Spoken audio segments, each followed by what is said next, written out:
नमस्कार, स्वागत है आपका आपके अपने चैनल माई हिमाचल न्यूज में। तो चलिए शुरू करते हैं खबरों का सिलसिला विस्तार से। हिमाचल में आज 3 की गई जान, 260 लोग कोरोना संक्रमित। हिमाचल में भले ही कोरोना मामलों में कमी आई हो, लेकिन कोरोना संक्रमण से मरने वालों का आंकड़ा कम नहीं हो रहा है। गुरुवार को स्वास्थ्य विभाग की रिपोर्ट के अनुसार प्रदेश में आज 3 लोगों के कोरोना संक्रमण से मौत हुई है। यह 3 लोग मंडी जिला निवासी थे और कोरोना संक्रमित थे। वहीं आज 260 कोरोना पॉजिटिव केस सामने आए हैं, जबकि 583 कोरोना संक्रमित पूरी तरह से ठीक हुए हैं। हिमाचल में अब तक 4071 लोगों की कोरोना संक्रमण से मौत हुई है। वहीं मौजूदा समय में हिमाचल में 2246 एक्टिव केस हैं। हिमाचल में आज सबसे अधिक कांगड़ा जिले में 77 लोग कोरोना संक्रमित पाए गए। इसके अलावा शिमला में 32, हमीरपुर में 29, मंडी में 27, चंबा में 26, बिलासपुर में 20, सोलन में 15, सिरमौर में 11, कुल्लू में 8, किन्नौर में 7, ऊना में 7 और लाहौल स्पीति जिला में 1 कोरोना संक्रमण का मामला सामने आया है। स्कूलों में लौटी रौनक, पहले दिन नर्सरी से 8वीं कक्षा में आए 57% विद्यार्थी। हिमाचल प्रदेश के स्कूलों में गुरुवार से विद्यार्थियों के आने पर रौनक लौट आई है।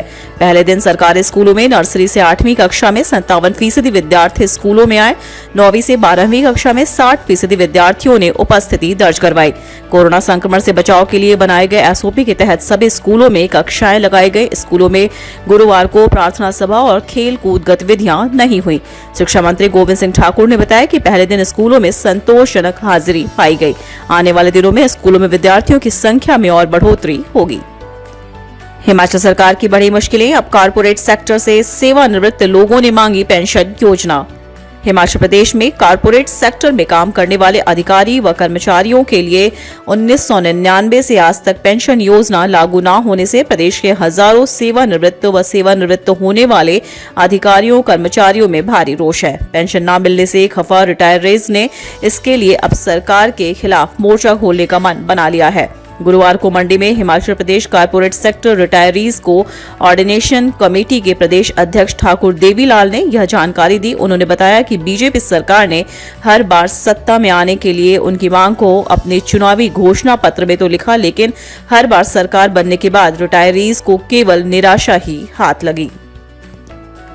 आइए जानते हैं मौसम का हाल। बारिश बर्फबारी के आसार, 19 से रहेगा मौसम साफ।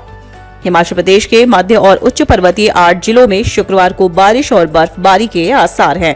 19 फरवरी से पूरे प्रदेश में मौसम साफ रहने का पूर्वानुमान है। मैदानी जिलों में ऊना, बिलासपुर, हमीरपुर और कांगड़ा में शुक्रवार को भी मौसम साफ रहेगा। वीरवार को राजधानी शिमला सहित प्रदेश के सभी क्षेत्रों में मौसम साफ रहा। शिमला, कांगड़ा में महसूस हुए भूकंप के झटके। शिमला में भूकंप के झटके महसूस हुए। वीरवार दोपहर 2:55 पर भूकंप के झटके महसूस हुए। रिक्टर स्केल पर भूकंप की तीव्रता 2.5 आंकी गई। उधर कांगड़ा में वीरवार शाम 6:04 पर भूकंप के झटके महसूस हुए। रिक्टर स्केल पर इसकी तीव्रता 2.7 आंकी गई। कोरोना काल में एनआईटी में टूटे प्लेसमेंट के रिकॉर्ड, 7 विद्यार्थियों ने 1 करोड़ से अधिक के पैकेज हासिल किए।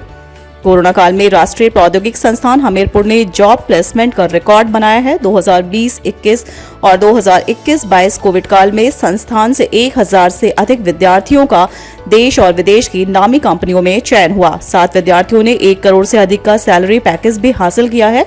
कंप्यूटर साइंस एंड इंजीनियरिंग से निशांत सिंह हडा को ब्लूमबर्ग एलपी का 1.51 करोड़ का सालाना पैकेज अब तक का सबसे अधिक माना जा रहा है।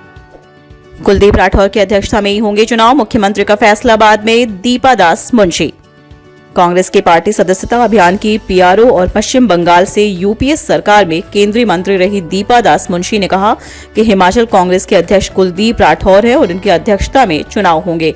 उन्होंने यह भी कहा कि मुख्यमंत्री का फैसला विधायक दल करता है तथा हाई कमान ही इस पर समय आने पर फैसला लेगा। उन्होंने पत्रकारों के एक सवाल के जवाब में कहा कि सपने देखना सबका अधिकार होता है, लेकिन सपने सबके पूरे नहीं होते हैं, इसलिए कांग्रेस में मुख्यमंत्री बनने के सपने देखने का सबको अधिकार है और ये भी सच है कि मुख्यमंत्री कांग्रेस का ही बनेगा।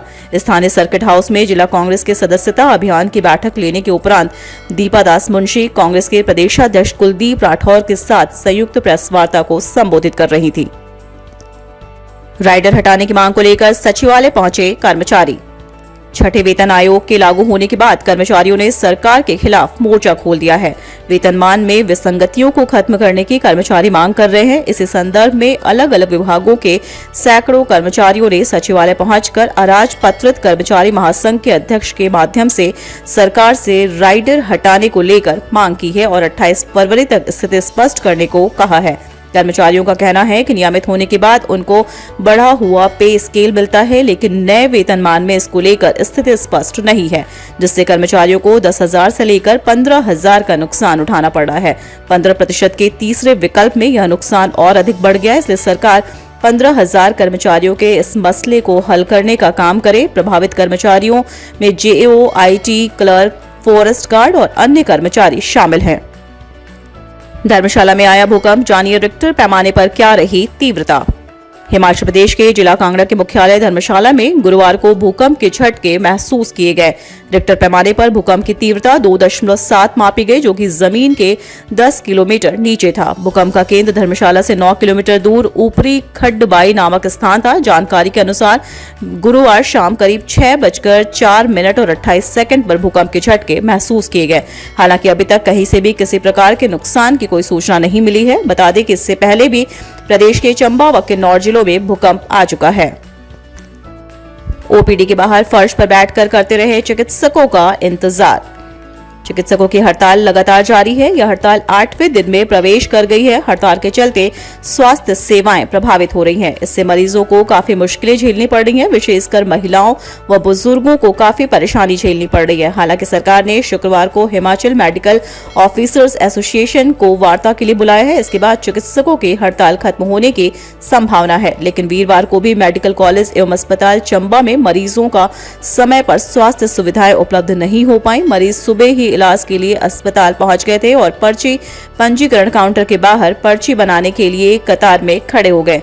यहां घंटों लाइन खड़े होकर पहले पर्ची बनाई, इसके बाद ओपीडी का रुख किया, लेकिन ओपीडी में कोई चिकित्सक नहीं था और सभी ओपीडी खाली पड़े हुए थे। इसके चलते मरीज ओपीडी के बाहर चिकित्सकों के आने का इंतजार करते रहे। हिमाचल प्रदेश से जुड़ी ऐसी ही छोटी बड़ी खबरों को जानने के लिए चैनल को लाइक और सब्सक्राइब जरूर करें। धन्यवाद।